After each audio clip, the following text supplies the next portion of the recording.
All right, guys, this will be Belle's first day with the ducks coming out with not even a leash hanging on her. And we'll talk a little bit more about that in a second. Belle, drop it. Leave it, okay. And I'm not gonna worry about telling her where to be or what to do. One skill at a time. This skill is don't hurt the birds. Good girl. Good girl.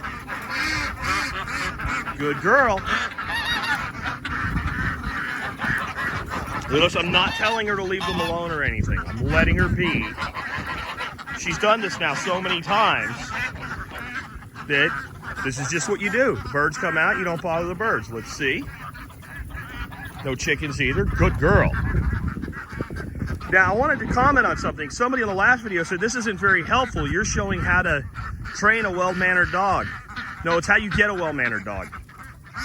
Again, we control the situation. Right now, if she goes at one of these birds, I can get to her. I might have to drop the phone if I had to, but I was pretty sure this would work out. They want out on the land. I'm going to let them out in just a minute. I don't want to let them out because I want her to have time in here with them. You can see some of them have figured out an escape route. Some of them haven't. Some of them are smarter than others. But the idea that, drop it, look, put that down. It's a plant. It won't hurt her. Anyway, the idea that, you know, a dog just comes this way is not the way this works. She did have some training when she got here because Joel Riles at Fortress Canine gave her some basic training. She'd never been around birds like this. This is 2 weeks in and she had never been here. And she absolutely, the first time I put her near these birds, immediately lunged. And she immediately got corrected with that clinch collar. No, jerk. And then when she stopped, I said, stay, good stay.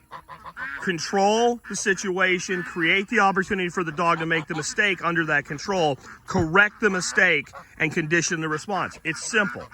It's what Joel's been doing his whole life. It's what I've been doing my whole life. But when he was here for a weekend and we sat down and talked about his business, we developed that language to explain it.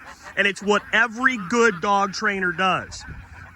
And in this situation, she's young enough that I'm not worried that I'm going to need to use a shock collar on her. I might have to use a shock collar on a stronger headed dog or on a dog that I got older. The truth though, you want this behavior, get your pup as young as possible. Get it before, she's 30 pounds already, right? Get it before she's that big or he's that big. Get that dog just weaned right at the point where they can come home with you and start bringing them around your stock when they're little. Put them on a leash, walk them in, go in the coop with them, be with them to where they kind of grow up with the animals. And then there's no reason for aggression. At that point, that dog's too young to see itself as capable of the aggression, and it grows up with them. Speaking of aggression,